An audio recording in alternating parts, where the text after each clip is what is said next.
Hi guys, எல்லோரும் எப்படி இருக்கீங்க? இந்த வீடியோவில் நம்ம ஜாப்பனீஸோட பேசிக்கான 3 ஸ்கிரிப்டை பற்றி பார்க்க போகிறோம். ஓகேவா? எழுத்துக்கள் சிம்பிளாக சொல்லப்போனால் ஒன்று ஹிராகானா அப்படிங்கிறது. இந்த ஹிராகானா தான் இவங்களுக்கு நேட்டிவ் வேர்ட்ஸு, பார்ட்டிகல்ஸ், கிராமர்ஸ் யூசேஜுக்கெலாம் யூஸ் பண்ணுவாங்க. அடுத்து பார்த்திங்கன்னா கத்தகானா. கத்தகானாங்கிறது ஃபாரின் வேர்ட்ஸை எழுதுறதுக்கு பயன்படுத்துவாங்க. ரொம்ப சிம்பிளாக சொல்கிறோம் அப்படின்னா, நம்ம தமிழில் ட்ரோன் அப்படின்னு இங்கிலீஷில் சொன்னோம்னா தமிழில் நம்மளுக்கு அதுக்கு ஆளில்லா விமானம் அப்படிங்கிற வார்த்தை நம்ம பயன்படுத்துகிறோம். ஆனால் ஜப்பானில் அதுக்கான வார்த்தைகள் இல்லை. அதனால் அவங்களுக்கு தேவையான வார்த்தைகளை என்ன பண்ணுவாங்கன்னா, வெளிநாட்டு மொழியிலேருந்து அப்படியே அதோட ப்ரொனவுன்சியேஷனுக்கு தகுந்த மாதிரி எடுத்துக்குவாங்க. ஃபார் எக்ஸாம்பிளுக்கு இதே ட்ரோன் அப்படிங்கிறத ஜாப்பனீஸில் கத்தகானால டொரோன் அப்படின்னு இது பண்ணுவாங்க. இதுபோல் எலிவேட்டர், எஸ்கலேட்டர், சாக்லேட், ஐஸ்கிரீம், இன்னும் நிறையா வார்த்தைகளுக்கு அவங்க கத்தகானாவை யூஸ் பண்ணி அவங்களோட யூசேஜுக்கு பயன்படுத்திக்கிறாங்க.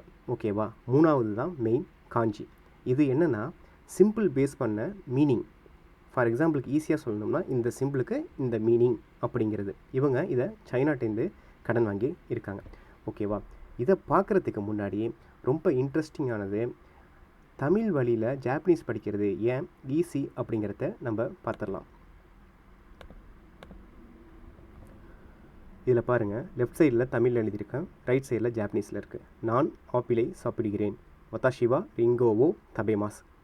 எக்ஸாக்டாக வார்த்தைகள் கொஞ்சம் நம்மளுக்கு புதுசாக இருக்குது. ஆனால் இந்த ஆர்டர் ஃபார்மேஷனை பார்த்திங்கன்னா சிமிலர். நம்மளோட கிராமரும் இவங்களோட கிராமரும் ஆல்மோஸ்ட் சேம். சரியா? இப்போ இங்கே என்ன மாறுது அப்படின்னு பார்த்தீங்கன்னா, நான் அப்படின்னா வதாஷி, ஆப்பிளை அப்படின்னா ரிங்கோ. ஓகேவா? சாப்பிடுகிறேன்னா தபேமாஸ். ஓகேவா? பாருங்கள், நம்ம பிரெயின் ஆல்ரெடி ஜாப்பனீஸ்க்கு ஒயரிங் ஆகிருக்கு. இங்கே நம்ம தெரிஞ்சிக்க வேண்டியது புது வார்த்தைகளை படித்து அதை எங்கே எப்படி ப்ளேஸ் பண்ணணும் அப்படிங்கிறத தெரிஞ்சுக்கிட்டோம் அப்படின்னா ஜாப்பனீஸ் நம்மளுக்கு ரொம்பவே ஈஸி. அதனால் கஷ்டங்கிறத நினைக்காதீங்க.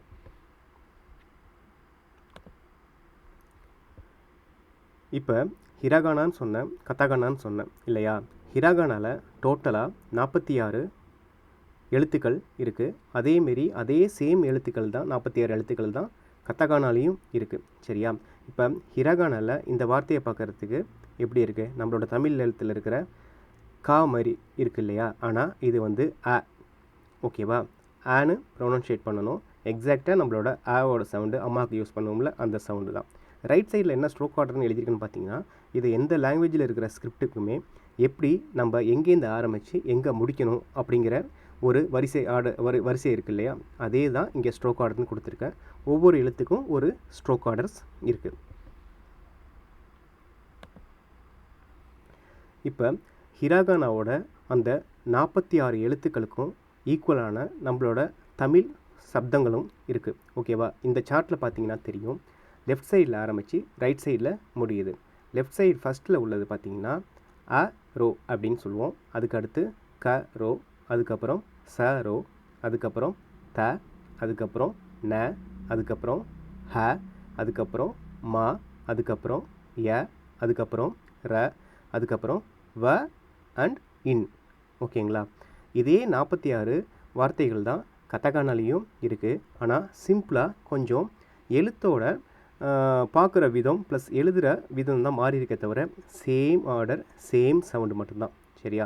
பிகினிங்கில் கொஞ்சம் கன்ஃபியூஸ் பண்ணுற மாரி இருக்கும். ஆனால் கவலைப்படாதீங்க, ப்ராக்டிஸ் நம்மளை பர்ஃபெக்ட் ஆகிடும். ஓகேவா? இது ரெண்டையும் மெயினாக இங்கே எதுக்கு இன்ஜினியரிங் அப்படிங்கிறத குறிப்பிட்டிருக்கேன் அப்படின்னு பார்த்தீங்கன்னா, most of the tech words and engineering words எல்லாமே நம்ம கத்தகானால தான் எழுதுகிற மாதிரி இருக்கும். அதனால தான் இன்ஜினியரிங் அப்படிங்கிறத ப்ராக்கெட்டில் போட்டிருக்கேன். ஓகேவா? இது வரைக்கும் புரிஞ்சிருக்கும் அப்படின்னு நினைக்கிறேன். டவுட்ஸ் இருக்கிறவங்க கமெண்ட்ஸில் கேளுங்க. அது மட்டும் இல்லாமல் கம்யூனிட்டியில் என்ன பண்ணலாம்னு நினைக்கிறேன் அப்படின்னு பார்த்தீங்கன்னா, ஒவ்வொரு நாளும் ஒவ்வொரு ஹிராகானாக்கும் கத்தகானா வேர்டையும் வார்த்தைகளையும் நான் கம்யூனிட்டியில் போஸ்ட் பண்ணலாம்னு நினைக்கிறேன். அதில் உங்களுக்கு ஸ்ட்ரோக் ஆர்டர்ஸும் எப்படி எழுதணும் அப்படிங்கிற இன்ஸ்ட்ரக்ஷன் இருக்கும். ஸோ இன்ட்ரெஸ்ட் இருக்கிறவங்க அதையும் சேர்த்து ஃபாலோ பண்ணுங்கள். தேங்க்ஸ் ஃபார் வாட்சிங்.